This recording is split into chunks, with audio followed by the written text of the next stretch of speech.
माझ्या नादी लागू नको, टपकून जाशील असा इशाराच मनोज जरांगे यांनी छगन भुजबळांना दिला होता। तर खानदान मिटवण्याची भाषा जरांगेंना शोभते का असा सवाल त्यानंतर ओबीसी नेते बबनराव तायवाडे यांनी विचारला। तर जरांगेंवर पोलिसांनी तात्काळ गुन्हा दाखल करायला हवा अशी मागणी देखील तायवाडे यांनी केली आहे। तुम्हा अनादी आणखीन तरी नको लागू, तू शहाणा होय। मी किती विचारतो आणखी लक्षातच आहे नाही। तुला फार बुडाला टिकवलं, तो फार संपून जाशील, टपकून जाशील तू एखादीशी। तू भितडा धडका घ्यायची वेळ येणार त्याच्यावर एक ना एक दिवस। मराठ्याच्या हातात जर काही नाही सापडलं, मला थोडं बी खर्चडलं ना, काय नाही सापडलं ना, दाताने नरडे फोडते ना मराठी, दाताने बाड कार्यक्रम लावते। तोही वंशावळच राज्यात राहणार नाही, राज्यात म्हणतो मी, राज्यात। हा, इतके मराठी डेंजर आहेत की राज्यात त्याची वंशावळ ठेवणार नाहीत, मग तो कोणी असो।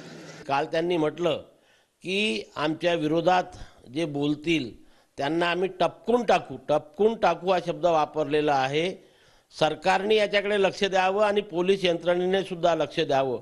कालची त्यांची जी वाक्य होती, खरं म्हणजे पोलीस यंत्रणेने लगेच त्यांच्या विरोधामध्ये गुन्हा दाखल करायला पाहिजे। या लोकांची खानदान कायमची मिटवून टाकू हे शब्दप्रयोग आहे काल त्यांचे। आमची खानदान ओबीसी लोकांची, जे आम्ही ओबीसीच्या संविधानिक अधिकाराचं रक्षण करतो, त्यांची खानदान मिटविण्याची भाषा हे जरांगे पाटील करता, हे शोभते का? आता मला हे कळत नाही की इतकी हिंमतच कशी होते। कोणी असू दे, तू काय कायद्याचा बाप थोडी झालाय कोणी। कायदा सगळ्यासाठी समान आहे। हा काही हुकुमशहा लागलाय काय कोणी कोणाविरुद्ध बोलू नये का? देशातला काही नवीन पुन्हा हुकुमशहा तयार होतो काय? अरे ज्याला जे मांडायचे ते मांडू दिलं पाहिजे, लोकशाही पद्धतीनं मांडू दिलं पाहिजे आणि संविधानाने तो अधिकार दिलाय। ते तर विरोधी पक्ष नेते, त्यांच्याबद्दल तर काय बोलावं मला काही कळतच नाही हो।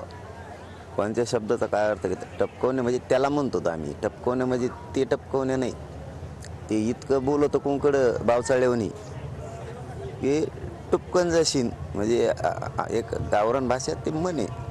टपकवणे म्हणजे त्यांचे जे विरोधी पक्ष नाही त्यांचे जे डोक्यात टपकवणे, ते टपकवणे वेगळं आहे म्हणून, त्याला मारामाऱ्या करणं म्हणते कोणत्याच।